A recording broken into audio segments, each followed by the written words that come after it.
Hello, I am Casey Bell, author of 4SCORE, and I am reading some more of Chapter 1. Let's get started. You mind if I sit here? No. How's everything, Eddie? Things are well. Thanks for asking. How was your break? It was wonderful. I went to Connecticut to spend time with my parents. Oh, Connecticut? Yeah. That's weird. I thought your family lived in New York. No.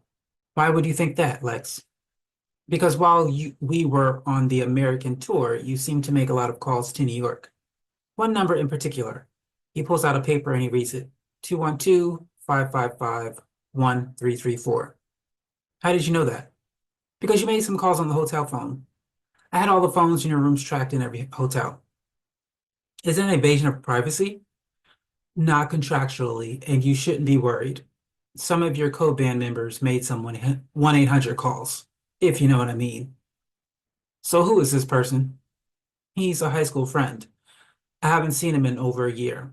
He's the one who told me about the audition for Four Leaf Clover and encouraged me to go. Is he your boyfriend? No, nothing like that. Just a really close friend. Well, try not to make so many calls to him. I haven't. I only made a couple. And if you're worried about the hotel bill, I'll pay it. My cell phone hasn't been working that well lately. That's why I used it. It's not a big deal. Just don't call him as often. Remember, you're here for business, not to play catch up with old school pals. Other than that, you're doing a great job. Keep it up. Lex leaves and goes back where he was sitting. Orlando watches Lex leave, then replaces him in the seat next to Edward. What happened? The look on Lex's face while he was sitting next to you. I've only seen it when he's talked to Ch1. What did you do? I called a friend. He told me I made too many calls to Derek. You're kidding. No, he said, remember, you're here on business, not to play catch up with old school pals. Well, how many times did you call him? Not many. That's what I don't understand. It was only a few times. It's nothing major. He's just an all business and no play type of guy. I soon got over the fact that Lex was stalking us. Our first performance was in London. I couldn't believe that people from another country not only knew who I was, but liked me, and knew the words to the songs that I sang. It was amazing to see this happening. After London, we went to Italy, Spain, Ireland, Turkey, Russia, Germany, Poland, and many other places. But the stop I remember the most was Paris, France. The concert was 10 minutes away from starting, and Ch1 was nowhere to be found. Lex angrily asks, where the hell is he? Edward responds, Lex, I don't know. He didn't return to the hotel with us. Edward, I told you were supposed to keep an eye on him. I know, but he wouldn't listen to me. I told him that he wasn't allowed, but he left anyways. Well, you should have gone with him. What, so the both of us wouldn't be here? If you went with him, there is no way he would not be here. What makes you think that? Because you are much more responsible than him. You would have at least called me to tell me where you were. Maybe you're right, but arguing is not going to solve anything. You're not going to cancel, are you? No, you'll have to do this show without him. We can't do that, says Chris. Orlando responds, who's going to do his solos? Lex answers, Chris, you'll do the first one, Eddie will do the second one, and Orlando, you will do the third one. See? Problem solved. What did we tell the audience? Asked Edward. Absolutely nothing. You will go out there as normal, as if nothing is wrong. You will do the concert, the bows, and then go to the hotel as normal. Understand? They each reluctantly agree to Lex's plan. They stand by the curtains in preparations to start the show. Edward wonders, I don't believe he's not here. What if he's hurt? Chris responds, Eddie, I am sure everything is fine with him. How do you know, Chris? Orlando replies, Eddie, we're about to go on. You can't have worry on your mind. You'll have to wait until after the show to do that. So the show started and the crowd was screaming in French. It was so cool to see people from France love us the way they did. There was about a 10-minute musical introduction, so the whole time I was praying Ch1 would show up in that timing, but he didn't. We went on without him and started the show. Before we were finished with the first song, Ch1 ran on stage and started dancing. The crowd went wild as he entered the stage. It was enough time for him to start singing the second song, which he led. There's fire in my heart. At that point, I could breathe. There was a sense of relaxation that came over me. There was an inner voice that said, everything is all right. We finished the concert, left the stage, and went to our dressing rooms. Where the hell were you, man? Asked Chris. I went walking around and got lost.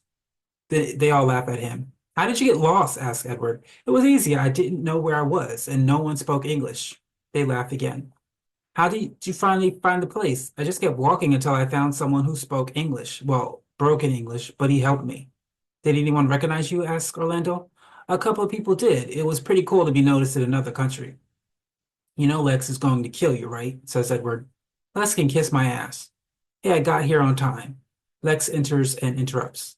Not enough time. Besides, it's not about being on time, it's about being early. Where were you? I got lost. How the hell did you get lost in a hotel? I wasn't in the hotel. Exactly. Why weren't you there? I'm sick of sitting around a hotel. Why can't we do something else other than work our butts off on stage and then sit in a boring hotel room? I want to explore the places I'm performing. You're not here to explore, you're here. Sean cuts him off. Yeah, I know. We're here to work. Good. I'm glad you know that. Let this be your last time that you do this, or Sean cuts him off again. Or what? What are you going to do? Don't get smart with me, Sean. I already am smart. Watch your tone. Remember, you're not irreplaceable. I will kick you out of here faster than you can get lost. Well, I'm sick of being controlled like a puppy on a leash. I'm sick of the restrictions you hold over us. You didn't have a problem when you signed the contracts. That's because I didn't read them. Oh, so who's smart now?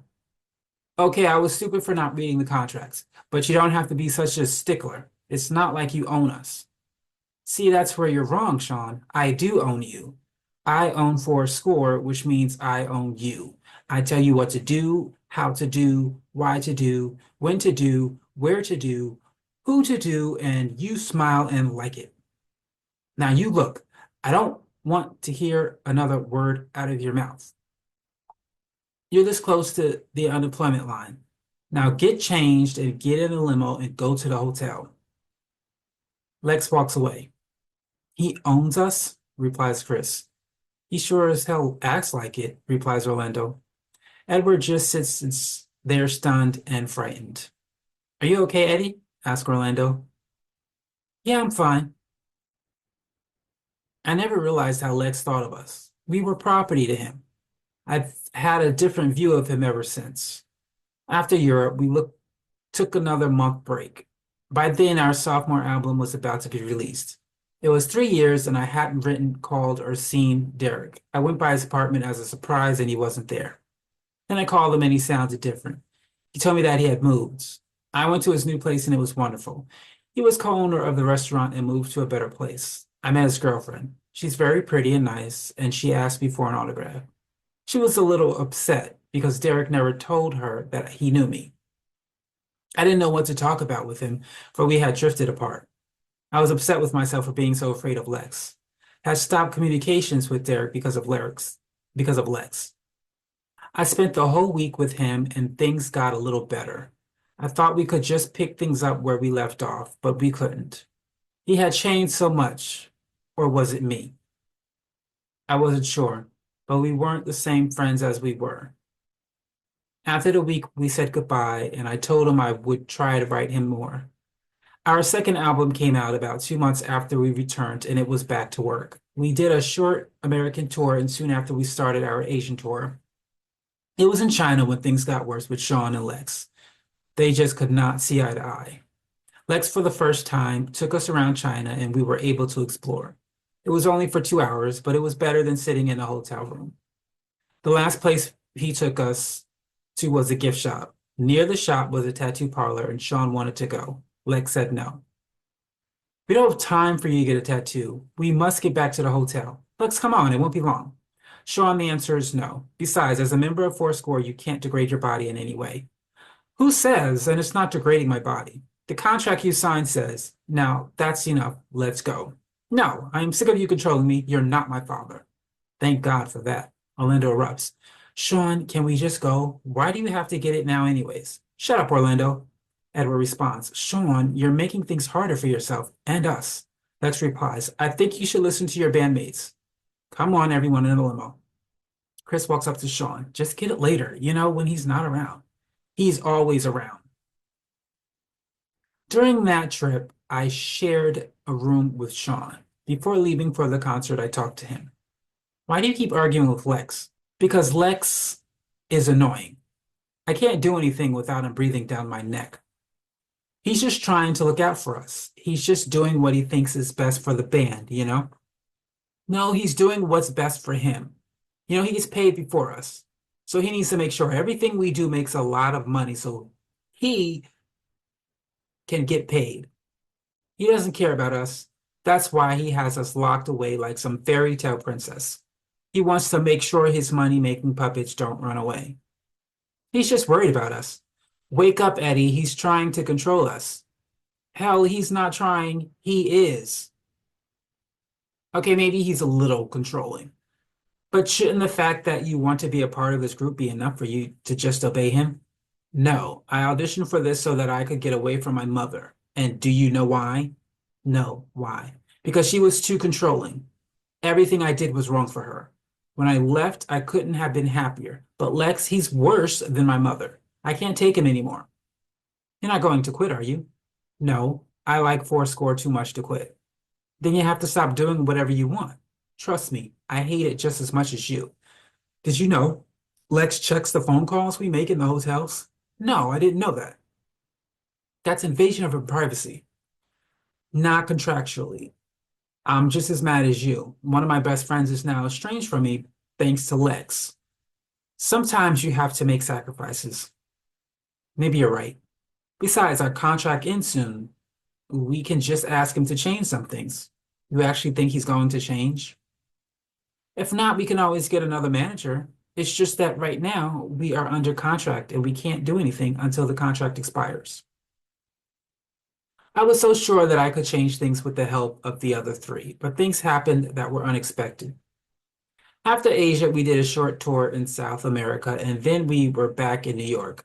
We had a month vacation. I spent most of it in Connecticut and the rest in New York with Derek. It was weird being around him. He was like a stranger to me by then. Once the month was over, we were in New York in the studio recording our next CD.